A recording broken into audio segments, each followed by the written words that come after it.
Hello student, स्वागत है आपका एक और नए वीडियो में। आज हम कमला पटेल की famous book torn from the roots a partition memoir की समरी को अच्छी तरीके से समझ रहे हैं।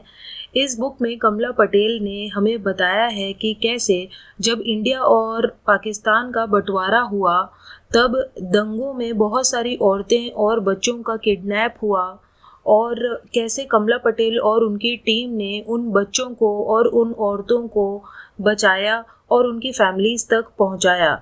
तो चलिए अब हम लोग इस फेमस बुक के इंट्रोडक्शन को देखते हैं और उसके बाद फिर समरी को स्टार्ट करते हैं। Torn from the roots a partition memoir Mool Sotan Ukhdelan is a book by Kamla Patel which was published in 2006। तो इस बुक का नाम है टोन फ्रॉम द रूट्स, यानी कि जड़ों से उखाड़ देना। और ओरिजिनली ये बुक गुजराती में है जिसका ओरिजिनल नाम है मूल सोतन उखड़ेलन और ये 2006 में पब्लिश की गई थी। इसे इंग्लिश में ट्रांसलेट किया है उमा रंडेरिया ने।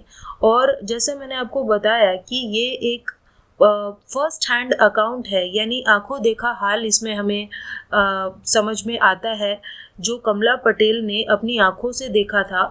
और ऑपरेशन रिकवरी के बारे में उन्होंने बताया है इस बुक में कि कैसे जब इंडिया और पाकिस्तान में गवर्नमेंट्स बनी 1947 में और बंटवारा हुआ तो जो भी औरतें और बच्चे यहाँ वहाँ हो गए थे, अपनी फैमिलीज से बिछड़ गए थे या जिनका किडनैप हो गया था, अबडक्ट हो गए थे, वो उन्हें किस तरीके से फिर से उनकी फैमिलीज तक पहुँचाया गया और ऑपरेशन रिकवरी कैसे सरकारों ने चलाया और कैसे वो लोग फिर से अपनी फैमिलीज तक पहुंच पाए। तो इंडिया का जो पार्टीशन था वो एक बहुत ही ट्रॉमेटिक इवेंट, यानी बहुत ही एक बुरा समय था इंडिया के लिए। तो कमला पटेल का ये जो वर्क है, ये जो बुक है, वो बताती है उन औरतों के बारे में जिनकी हिस्ट्रीज अभी तक छुपी हुई थी और जिनके बारे में कोई जानता नहीं था, उनकी हिस्ट्रीज भी अब सामने आ गई है। ऐसी औरतों का इतिहास भी इस बुक के ज़रिए अब सामने आ गया है। ऐसी औरतें जिन्हें पार्टीशन की वजह से ब्रंट यानी बहुत सारी कठिनाइयाँ झेलनी पड़ी और एक यूनिक फेसेट ऑफ हिस्ट्री यानी हिस्ट्री का वो अंग जो अभी तक दिखाई नहीं दे रहा था, किसी को छुपा हुआ था, वो सामने आ गया है। और जो अभी तक अनरिकॉर्डेड था वो रिकॉर्ड किया गया है इस बुक में और लोगों को अब सच्चाई पता चल गई है। अब चलिए हम लोग इस बुक की समरी को और अच्छी तरीके से समझते हैं। तो कमला पटेल का जन्म हुआ था नाडियाड में, जो कि गुजरात का एक शहर है। 1912 में उनका जन्म हुआ था और वो गांधी जी के इन्फ्लुएंस में तब आई जब उनके पिता ने उन्हें गांधी जी के साबरमती आश्रम भेज दिया था। उनकी शादी होने के सिर्फ 1 साल बाद वो एक विधवा हो गई थी। उनके हस्बैंड मर गए थे जब वो सिर्फ 19 साल की थी और इस उम्र में उन्होंने डिसाइड किया था कि वो अपनी बाकी की ज़िंदगी देश की सेवा में लगाएंगी और इंडिया के फ्रीडम स्ट्रगल में वो अपने आप को झोंक देंगी। और तब वो गांधी जी से मिली और गांधी जी के ज़रिए वो बहुत सारे सोशल एक्टिविस्ट जैसे मृदुला साराभाई वगैरह से मिली। मृदुला साराभाई तब All India organiser of the recovery and rehabilitation programme की चीफ थी। इस संस्था की या इस ऑर्गेनाइजेशन की वो चीफ थी। और मृदुला साराभाई ने कमला पटेल को अपने अंडर ले लिया काम करने के लिए और उन्हें पाकिस्तान से औरतों और बच्चों को लाने का यानी रिकवरी वर्क में उन्होंने कमला पटेल को लगा दिया। और इस तरीके से कमला को गंगाराम हॉस्पिटल भेजा गया जो कि लाहौर में है और वो मृदुला साराभाई की एक रिप्रेजेंटेटिव बनकर गंगाराम हॉस्पिटल गई। Patel went on to work with Mridula Sarabhai. इस तरीके से कमला पटेल ने बहुत सारी एक्टिविस्ट के साथ काम किया जैसे मृदुला साराभाई, रामेश्वरी नेहरू, सुचेता कृपलानी, इस तरह के सोशल वर्कर्स के साथ उन्होंने काम किया। और अबडक्टेड वुमेन यानी ऐसी औरतें, ऐसे बच्चे जो किडनैप हो चुके थे, बहुत सारी औरतों को उन्होंने अपने अपने घर पहुंचाया।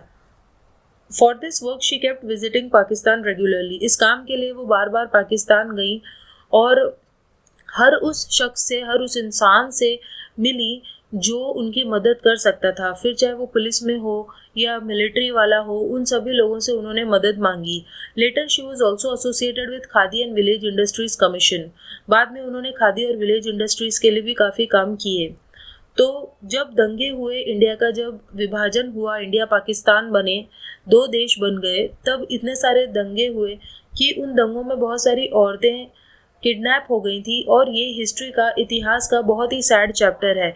ये एक ऐसा समय था जब इंसान एक भेड़िया जैसा हो गया था, जंगलों के जानवरों जैसा हो गया था, और तब औरतों को हर तरह का टॉर्चर सहना पड़ा, हर तरह का दुख दर्द सहना पड़ा। ऐसे लोगों ने उनको टॉर्चर दिया जो अपनी सेनिटी यानी अपने माइंड को लूज कर चुके थे, कम्युनल फ्रेंजी यानी राइट्स की वजह से, दंगों की वजह से पागल हो चुके थे, और इसीलिए क्या सही है क्या गलत है वो सब भूल चुके थे।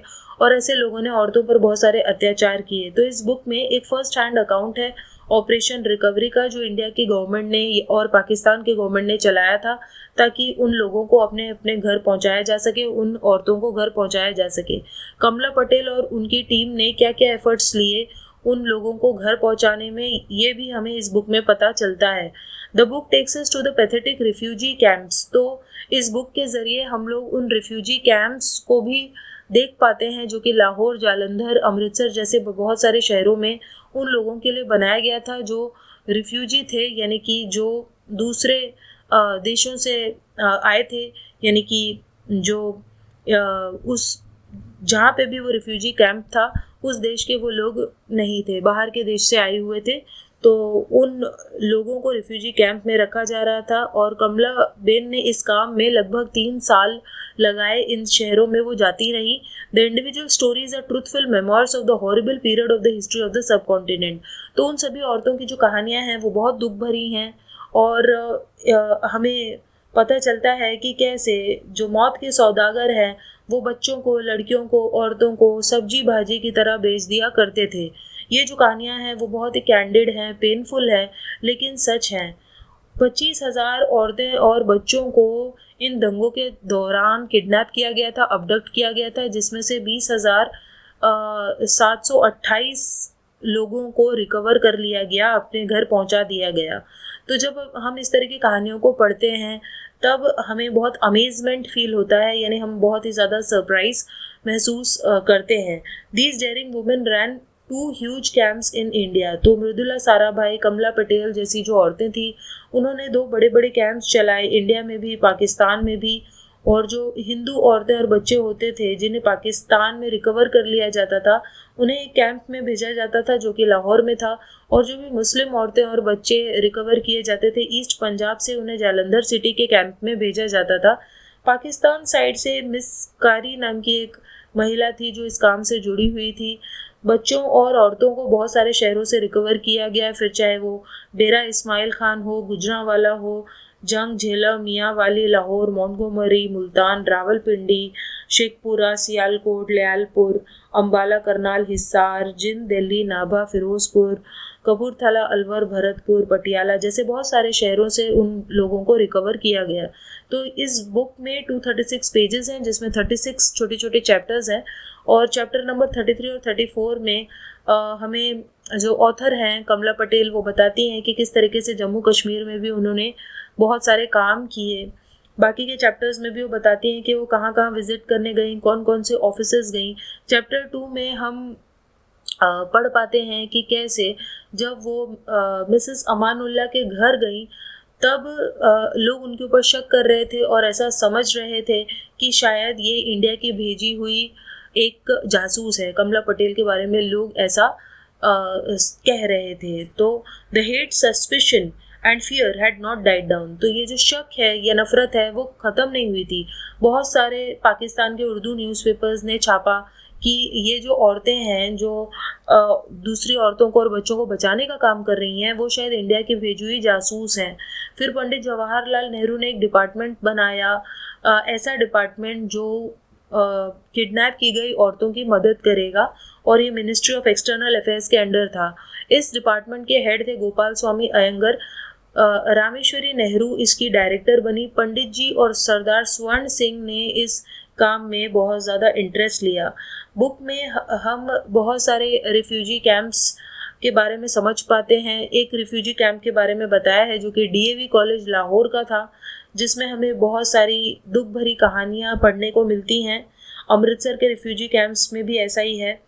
Women sat dumb, terrified and poor, bore the savagery and madness of partition rights। तो ऐसी औरतें जो डरी हुई थी और कुछ बोल नहीं पा रही थी, उन्हें इन दंगों की वजह से बहुत ज़्यादा उनका बुरा हाल हो गया था।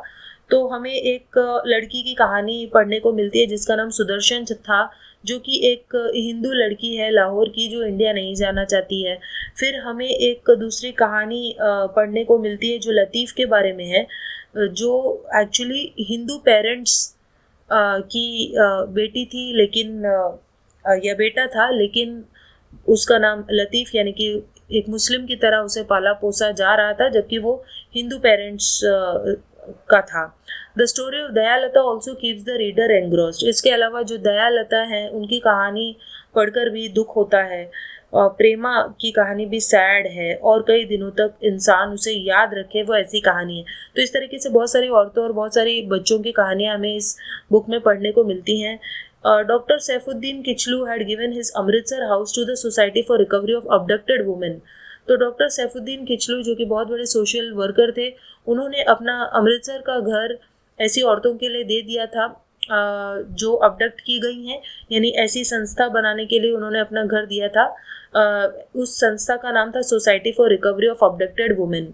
Both Kashyap Bandhu and comrade Dhanvantari find lavish praise in this book. तो इसके अलावा कश्यप बंधु, कॉमरेड धनवंतरी, ये वो कुछ लोग थे जो इस काम में मदद कर रहे थे और उनकी भी तारीफ हुई है इस बुक में। और उसके बाद बुक एंड हो जाती है मृदुला साराभाई को ट्रिब्यूट देते देते, और उस तारीफ से, उस ट्रिब्यूट से हमें पता चलता है कि वो कितनी बड़ी ह्यूमैनिटेरियन थी और उन्होंने कितना अच्छा काम किया, खास तौर पर उन गरीब औरतों और बच्चों के लिए जिनका किडनैप हुआ था और जो फाइनली अपनी फैमिलीज तक पहुंच पाई। सो आई होप आपको ये समरी अच्छे तरीके से समझ में आई होगी, और फिर भी इससे रिलेटेड कोई डाउट है तो आप कमेंट करके पूछ सकते हैं। सो चलिए मिलते हैं नेक्स्ट वीडियो में, तब तक के लिए बाय।